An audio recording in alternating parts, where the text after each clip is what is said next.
le damos la bienvenida al Instituto de Perfeccionamiento y Estudios Superiores, profesor Juan Pibel Devoto.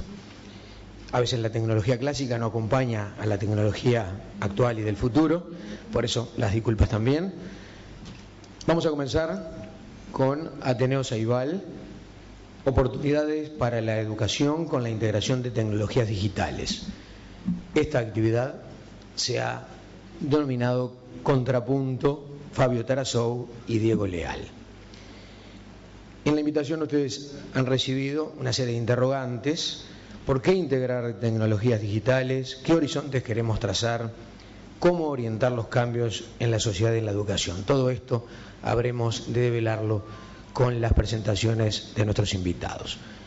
Antes de dar inicio a la actividad, invitamos a la profesora Mónica Báez a dirigirles unas palabras.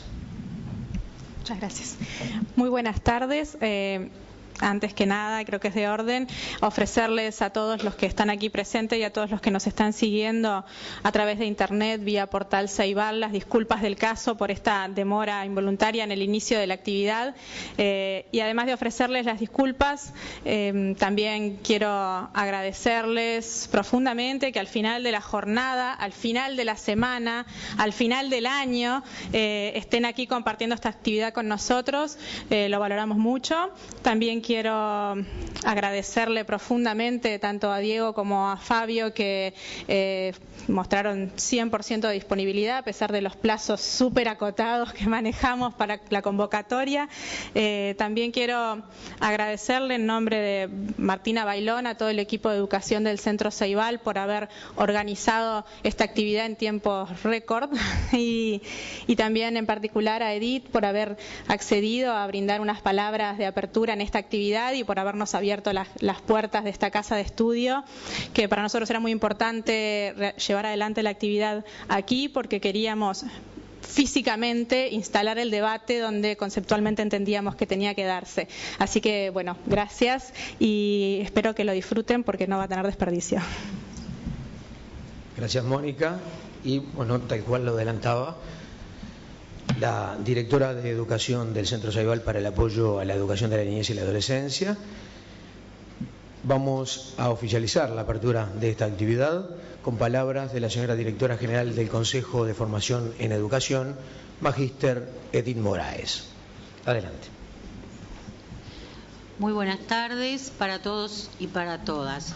En nombre del Consejo de Formación en Educación, un saludo muy fraterno, una bienvenida y también una adhesión a lo que decía Mónica, de esto que cuánto dice que ustedes estén acá un viernes a esta hora y en un fin de año. Sin duda que habla del interés por estos temas, habla de la preocupación por lo que ello implica y también del interés por ahondar en estos intercambios de quienes también están trabajando en lo mismo, pero sobre todo habla del compromiso para que estas acciones en las cuales estamos embarcados salgan cada vez mejor. Todos tenemos presente que en la sociedad ya están instauradas como prácticas sociales y cotidianas todas las que tienen que ver con el uso de tecnologías en diferentes formas. Le corresponde entonces a la educación trabajar con ellas y ahí entra todo lo que tiene que ver con el uso educativo de estas tecnologías, pero también le corresponde a la educación formar para hacer un buen uso de ellas. Y cada vez que uno agrega este adjetivo, un buen uso, hay que ahondar en la reflexión de qué quiere decir buen uso. Y por ahí no tenemos aún respuestas acabadas y en esa construcción estamos y por eso adquiere mucha significatividad el encontrarnos para pensar juntos, el encontrarnos para compartir experiencias y invitar a quienes también están llevando adelante acciones de este tipo, pensando de diferentes formas, sin duda que vale y vale mucho. Hay una responsabilidad muy grande en torno a todo ello. Implica sumar a este compromiso lo que hace a la creatividad, a la originalidad, porque cuando uno mira hacia atrás encuentra un camino recorrido que aún es incipiente. Y hay algo que la educación no puede nunca olvidar como cometido, y es que es formar para la vida social, formar en un marco de construcción ciudadana. Y ahí esa palabra encierra todos los principios que las democracias implican. Y por lo tanto, formar en una actitud permanentemente crítica y cuestionadora de las tecnologías para poder hacer ese buen uso, donde lo humano esté siempre por encima y que el uso de las mismas dignifique cada vez más la condición humana. Y bueno, creo que este marco, que sin duda no puede quedar afuera, que es el de los principios filosóficos, siempre implícita o explícitamente están. Voy a participar con mucho gusto en lo que vamos a escuchar y a interactuar. No es solamente escuchar, es un compartir de cómo está organizada esta tarde, este evento de hoy. Por lo tanto, me resta desearles entonces una reflexiva instancia compartida en este cierre de viernes de diciembre. Muchas gracias.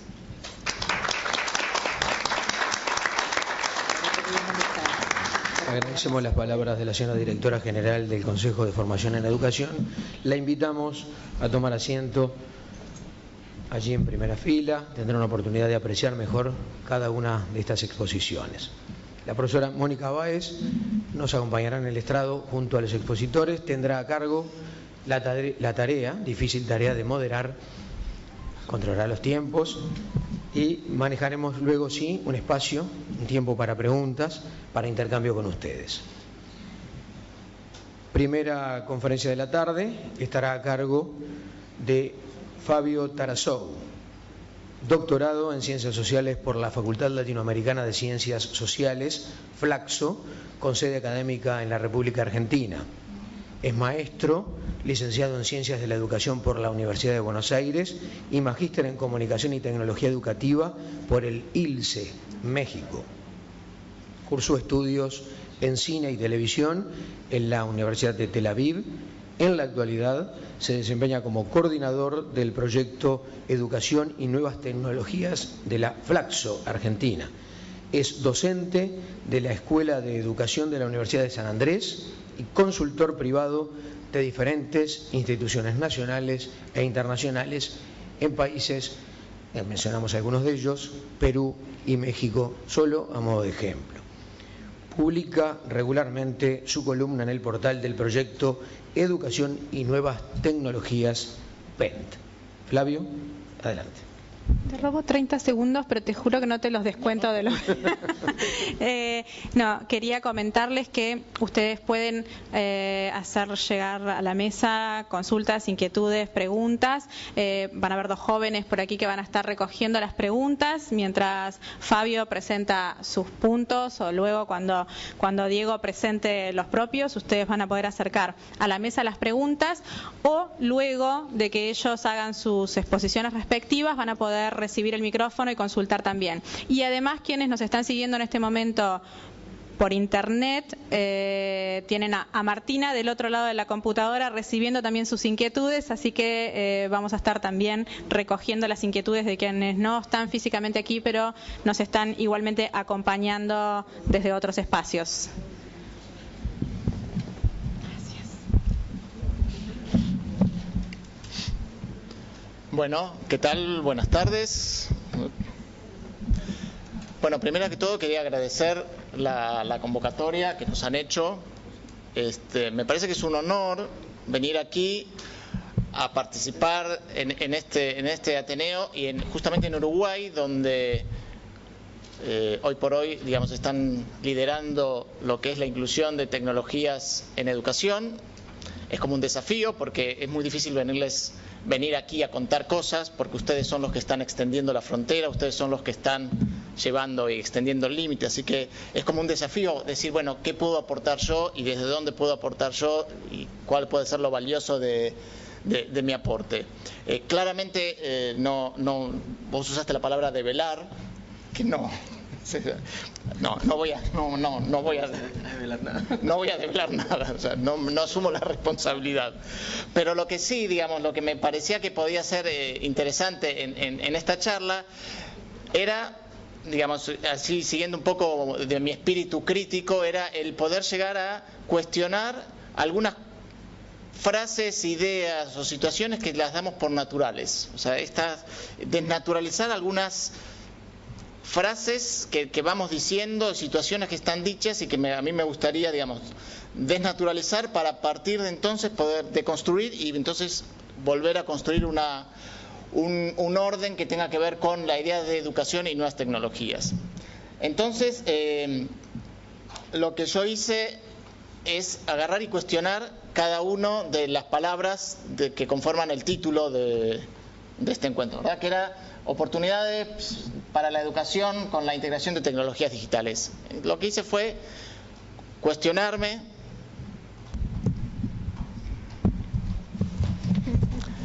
abrir interrogantes a partir de cada una de esas palabras y ir poniendo, digamos, estas dudas que a mí me iban surgiendo, y después fui agregando también algunas ideas, digamos, que me parecen valiosas y que me parece que, digamos, pueden servir como para poder ir trabajando.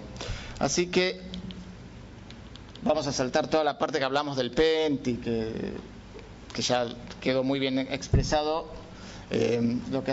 Medianamente lo que hacemos en Flaxo, en el PENT, así que vayamos primero con oportunidades. Por supuesto que esto funcionaba bien en mi computadora, el la estaba en la línea y no como aquí, pero ya sabemos que Murphy es rey, entonces no importa. Entonces, la primera es oportunidades. Hablamos de oportunidades para la educación con la inclusión de tecnología. ¿Por qué hablamos de ¿por qué oportunidades? O sea, ¿no? La primera pregunta, ¿por qué tiene que ser una oportunidad? ¿Desde qué punto o desde qué paradigma estamos hablando de que las nuevas tecnologías son una oportunidad para la educación? Porque al poner la palabra oportunidades ya estamos manejando una hipótesis. Hay una idea subyacente de que justamente las tecnologías son una oportunidad.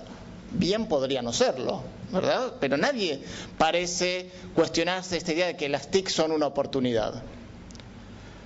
Hago aquí un breve paréntesis. Yo estoy, digamos, me parece interesante el uso de las tecnologías, pero estoy en rol de abogado del diablo. No se me entienda que estoy en contra de las tecnologías si alguna vez llevo mis ideas al extremo, ¿no? De cuestionarlas.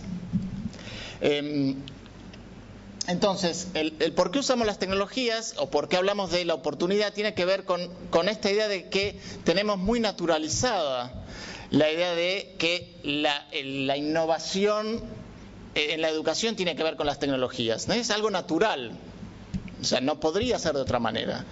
Necesariamente la innovación y la transformación educativa está asociada al uso de tecnologías, y eso es como una verdad que no se modifica. Entonces mi cuestionamiento tiene que ver con justamente con esto. ¿Existen otras maneras de innovar en educación que no sea a partir de las tecnologías? Porque si yo innovo a partir de las tecnologías, estoy digamos, poniéndolas a las tecnologías en el centro, estoy produciendo un cambio que tiene que ver con el tecnocentrismo, es decir, poniendo las tecnologías en el centro y no produciendo un cambio más bien pedagógico, donde el motor del cambio sea la pedagogía, sea el pensamiento puro tecnológico y no la inclusión de estas tecnologías. Lo mismo, ¿verdad? O sea, ¿por qué tecnología? ¿Por qué tecnología? ¿Por qué tecnología? Eso es lo que me gustaría, digamos, trabajar a lo largo de la charla y con estas ideas. La siguiente pregunta que se abre en las oportunidades es ¿oportunidades para qué? ¿Cuáles son las oportunidades que uno se imagina que se podrían abrir con el uso de las tecnologías? Y yo me anoté por aquí algunos verbos que sean para mejorar, para ser más eficiente, para ser divergente. O sea, de acuerdo a los verbos que yo le ponga a para qué, el uso de las tecnologías puede ser muy diferente, podría ser muy diferente. A lo que voy es que no está de ninguna manera estipulado para qué usar las tecnologías, digamos, en la educación. No hay un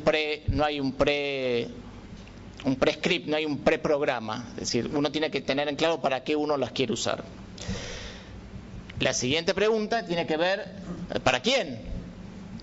¿Cuáles son los actores que se van a beneficiar con el uso de las tecnologías y por qué? Y cuando hablo de actores, ¿sí? Estos actores pueden ser desde las editoriales, las editoras, las fabricantes de computadoras, las empresas de telefonía, pueden ser los maestros, pueden ser los alumnos, pueden ser los padres, pueden ser las autoridades de un colegio. Es decir, quién se beneficia y de qué manera se beneficia también tiene diferentes lecturas de acuerdo a cada uno de estos actores. Y en muchos casos estos beneficios pueden ser contrapuestos, ¿sí? Y por otro lado, la oportunidad o el beneficio no tenemos definido qué es. Aquí también se corre. Bien. Cuando hablo de educación, y la pregunta es, ¿qué significa educar? Porque, ¿qué queremos hacer al final del recorrido? ¿Qué esperamos al final del recorrido? Nosotros tenemos tenemos un alumno que pasó 12 o 17 años en el sistema educativo y se supone que cada estado, cada país se dio en su currículum un deseo de lo que se supone que tiene que ser ese alumno cuando termina el recorrido educativo.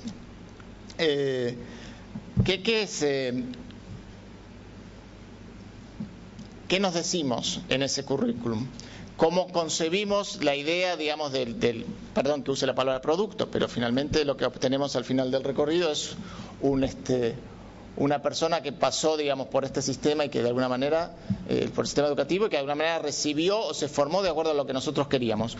¿Qué es lo que nosotros queríamos formar y en qué medida es el paso por el tránsito por este sistema benefició o no benefició, llevó a cabo o pudo concretar los deseos que habíamos nosotros escrito en el currículum?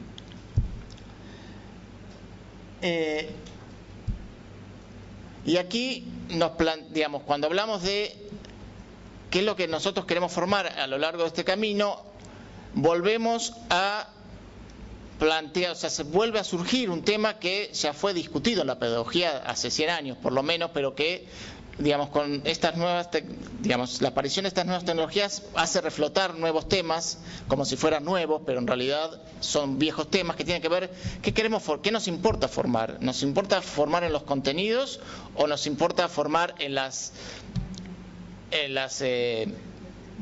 competencias? Así que la gente sepa ser, que sepa, ¿sí? Que sepa en el sentido de verbal, que pueda hacer cosas, o creemos que, digamos, un alumno está educado cuando contiene, digamos, una lista de contenidos en su cabeza o que teóricamente los aprendió en la escuela, ¿verdad? A veces la propia dinámica del sistema y la inercia del sistema nos hace pensar que, digamos, uno educa cuando logra cumplir, digamos, todo el programa, y este programa son contenidos. y dejamos de lado las competencias. Pero bueno, esta idea, digamos, ya fue debatida y tiene que volver a ser debatida. Pero más allá de que la palabra competencias, sí, también genera problemas o genera discusiones, pero la idea es, digamos, descorriendo la cuestión de la palabra, es contenidos, digamos, como cosas quietas, competencias como verbos, como acciones, como cosas que se pueden hacer. Corramos a la palabra integración. Aquí hay un nudo importante cuando hablamos de integrar, porque para mí la palabra integrar ya nos está dando una mirada, una perspectiva, un contenido en cierto sentido. Cuando hablamos de integrar la tecnología en la educación, es que pareciera, digamos, lo que en la relación tradicional, en lo que uno piensa, en el sentido común, o como lo querramos definir, la tecnología viene de afuera a la educación y produce impactos. ¿Sí? Como si yo, ¿sí?, tengo un vaso de agua y le agrego azúcar y lo que tengo es agua azucarada, ¿verdad? Entonces, pareciera, en este sentido más global y general y sentido común, de que yo vengo con tecnología adentro del sistema educativo y voy a producir algo que va a ser educación con tecnología o una educación diferente o algo, ¿sí?, que era diferente a lo anterior, porque la tecnología es entendido como algo que viene de afuera. Y esta tecnología que viene de afuera muchas veces se la asocia con este personaje que yo llamé SuperTIC, ¿sí? Porque SuperTIC, digamos, uno descansa en él suponiendo que el uso de las tecnologías va a hacer a las clases más divertidas, más entretenidas, los alumnos se van a enganchar, van a querer escribir, van a querer hacer un montón de cosas porque la tecnología motiva, porque la tecnología, digamos, es un bálsamo que soluciona muchos de los conflictos del aula, se solucionan con la aparición de SuperTIC.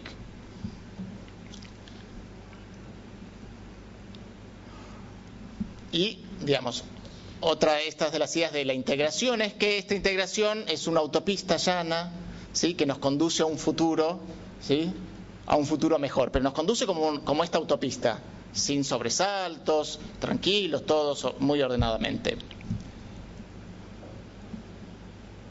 El problema, digamos, en esta idea de que la tecnología viene de afuera y es, digamos, este ente que soluciona los problemas, es que la tecnología ya está integrada en la educación tal cual como nosotros la entendemos ahora. ¿Sí? Ya hay tecnología, aunque no usemos tecnología. Entonces la idea de que yo agregar tecnología es como agregar azúcar al agua, no es así. En realidad debería ser, no sé si hay algún químico aquí en la sala, pero debería ser como agregarle más hidrógeno al agua o más oxígeno al agua, que no sé lo que queda. Pero es volverle a integrar algo que ya lo compone. ¿Sí? No es solamente como agregarle azúcar que me va a modificar un poquito lo que es la sustancia, sino que yo estoy agregando tecnología a algo que ya está constituido de tecnología. Le estoy agregando algo que ya está en los fundamentos del sistema educativo y de la educación. Por lo tanto, la inclusión de estas tecnologías va a tener que modificar la esencia de aquello a cual se lo estoy integrando. ¿Se entiende la idea? Es decir, yo estoy incorporando otra tecnología, algo que ya tiene tecnología y que compone la base del sistema educativo. Por lo tanto, si yo dejo que la tecnología cumpla su rol o repensamos la educación, voy a terminar teniendo algo muy diferente a lo que yo tengo ahora. Hay por aquí algunos, digamos, la escuela, digamos, esta escuela sencilla que nosotros conocemos, la más simple, digamos, está compuesta, forma parte de una compleja maquinaria, digamos, que tiene que ver con la fragmentación de los grados, la fragmentación de las asignaturas, los programas, las horas del día, la formación del docente, es decir, todo lo que nos parece de alguna manera natural, ¿sí?, que es así, que no podría ser de otra manera, es artificial, es una construcción tecnológica, es lo que se pensó en determinado momento como la solución a un problema. Había que pensar en cómo educar cómo educar masivamente, y durante el siglo XVIII, XIX, cuando se crearon los sistemas educativos, basado en lo que se sabía sobre qué era, cómo aprendía la persona, basado en las disposiciones tecnológicas del momento, se concibió un sistema educativo que de alguna manera hoy nosotros recreamos o vamos transformando, pero tiene su origen en esos momentos y está armado con la tecnología y con las creencias y con las sapiencias de ese momento. Entonces, la idea es que todo esto que nos parece muy natural no es natural y podría ser de otra manera. El uso de las tecnologías nos tendría que permitir pensar de otra manera las cosas. Como si pudiéramos pensar hoy desde cero la educación. Si desde hoy tenemos estas tecnologías, tenemos el conocimiento de la pedagogía y de la psicología durante el siglo XX, si hoy tuviéramos que pensar desde cero en lo ideal la educación y los sistemas educativos, seguramente los pensaríamos de otra manera. ¿Sí? Lo que sucede es que, por un lado, los propios sistemas tienen inercias, que es muy difícil hacer desaparecer todas las escuelas, todos los maestros y empezar de nuevo. O sea, en la realidad sería imposible, pero si imaginariamente pudiéramos pensarlo, pensaríamos otra cosa diferente y sería muy diferente. El ejemplo de cómo las tecnologías pensadas como agentes exógenos que yo pongo dentro de una situación, en este caso de aula, no transforman nada, lo vamos a ver, por ejemplo, en estas 3 fotos. Aquí tengo una clase donde ustedes pueden ver que es una clase de principio del siglo XX, antigua, donde no hay más tecnologías que la iluminación y la calefacción, y están los bancos dispuestos, el estrado, el escritorio, digamos, está toda la atención con el maestro en el centro, en su tarima. Es una escuela, una situación de aula clásica, ¿verdad? Si yo ahora la comparo con la siguiente, donde sí veo que hay algunos aparatitos tecnológicos, porque hay alguna computadora, hay mapas en color, hay otra clase de iluminación. Sin embargo, ¿sí?, el centro, la esencia, sigue siendo la misma. La disposición, ¿sí?, de que el alumno está ahí medio quietito escuchando al profesor, sigue siendo la misma. O sea, yo ahí puse tecnología y tengo un aula con tecnología, o al menos con más tecnología que la anterior. Sin embargo, el sustrato sigue siendo el mismo. No hay cambio, ¿sí? Sucede lo mismo con esta foto, donde todavía hay mucha más tecnología, pero esta tecnología sigue estando al servicio de la idea de que la educación parece pasar por un ente transmisor, que es el maestro, y un sujeto más pasivo, que está más quietito, cuya trabajo es estar escuchando. La disposición de estas 3 aulas siguen siendo la misma, a pesar de que, digamos, tienen mucha tecnología de diferencia. Cuando yo digo que podemos pensar la escuela de nuevo y que si pudiéramos pensar una escuela, deberíamos pensarla de otra manera. Y acá además, digamos, tal vez en esta imposibilidad de pensar una escuela nueva tiene que ver que yo creo que como sociedad global, somos muy miserables, ¿sí? Somos miserables porque hacemos pasar a las futuras generaciones al menos 12 años en aulas, ¿sí?, donde yo creo que ninguno de nosotros nos gustaría volver a pasar. Son aulas frías, incómodas, con bancos de madera. O sea, si uno piensa que pasa los primeros 12 años de su vida, la mitad del día o la gran parte de su día productivo en un aula, y uno describe cómo es ese aula, ¿sí?, y se lo cuenta a un extraterrestre, el extraterrestre, vamos a decir que torturamos a las futuras generaciones de alguna manera. Porque si uno piensa, ¿sí?, si uno se imagina el aula, no son lugares lindos, ¿verdad? Entonces, yo por internet encontré otros espacios que me imaginé que si pudiéramos pensarlos, al ver esos espacios, claramente ustedes como docentes podrían imaginarse otras propuestas educativas. ¿Por qué esto no puede ser un aula? ¿Qué clase de actividades ustedes se imaginarían en este aula? ¿Qué función tendrían las tecnologías en ese aula? ¿Sí? Este aula claramente, ahí no hay tecnología, ¿no? Hay solamente, creo que es un plasma en el fondo, pero podría no estar. Pero la propia disposición física del aula me está hablando de otro modelo de educación, de que en este aula yo puedo hacer otras cosas, de que los sujetos ahí están haciendo otras cosas, que el rol del docente es otro, ¿sí?, al que yo tenía en las fotos anteriores. La pregunta es por qué cuando hacemos escuelas y diseñamos escuelas nuevas, no hacemos estas aulas. ¿Es una cuestión de presupuesto? ¿Es una cuestión de que los arquitectos, ¿sí?, no saben que se puedan hacer aulas así? Es la pregunta. Esto también podría ser un aula, ¿verdad? Esto también podría ser un lugar donde la gente aprende.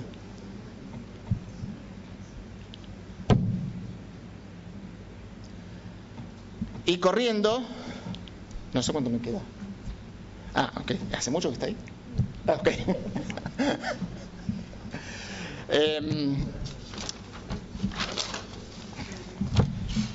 Muy bien. Cuando hablamos entonces de las tecnologías, lo primero es, las tecnologías no es solamente, como les dije, no solamente los aparatitos que traemos ahora, no son las cebalitas, es, digamos, todo esto que conforma el sistema educativo y conforma, digamos, el funcionamiento de las escuelas. Lo que sí sabemos y lo que sí podemos decir, lo que es seguro, es que las tecnologías no enseñan contenidos curriculares. O sea, no están ahí para enseñar, ni hace más divertido, ni motiva, ni ninguna de esas cosas. Lo que sí nos pueden permitir es que los alumnos se involucren, pongan las manos en la masa, se involucren en su propio proceso de aprendizaje. Digamos, a partir de ahí hay que empezar a construir el uso de las tecnologías como la posibilidad de que los alumnos las utilicen como extensiones cognitivas, ¿sí?, para construir su propio proceso de aprendizaje. Cuando hablamos de las tecnologías, digamos, ¿para qué las podemos usar? Y creo que, digamos, una idea importante para mí, esta la vamos a, ya me fui. Si nosotros tenemos a las tecnologías, lo que podemos hacer, digamos, como idea principal es pensar que a partir del Internet como un espacio de interacción, yo abro a la escuela y a las instituciones educativas un espacio educativo, en el sentido de que el aula física pierde este monopolio que tenía hasta ahora como lugar privilegiado de las interacciones didácticas. El Internet como espacio de interacción es un espacio que brinda tantas posibilidades pedagógicas y didácticas para los docentes como lo brinda el aula presencial. Con lo cual, entonces, yo agrego, digamos, una capa, una nueva dimensión a la institución educativa que no la tenía, que es este espacio, ¿no?, que es el Internet, que yo tengo que incorporar. Muchas veces se habla de llevar Internet a la escuela, ¿sí?, que fue, digamos, lo que se hizo durante todos estos años a partir de la conectividad, llevar Internet a las escuelas, pero lo contrario también es importante. Hay que llevar la escuela a Internet, en el sentido de construir espacios pedagógicos a través de los espacios virtuales, a los cuales accedemos a través de diferentes dispositivos. Hoy son las cebalitas, mañana serán más los teléfonos y pasado mañana, quién sabe qué será. Pero hay, digamos, en el Internet un espacio que seguirá estando, que es un espacio fenomenal para estas interacciones didácticas y construcción del conocimiento. Y termino, digamos, con una idea de un colega israelí que se llama Ronnie Aviram, que habla de los tres enfoques que nosotros podemos tener para pensar las tecnologías en la educación. Él habla primero del enfoque tecnócrata, que es aquel que no se preocupa y no se cuestiona por qué las tecnologías y simplemente ponen tecnologías y después lo que hacen es medir cuántas computadoras hay en cada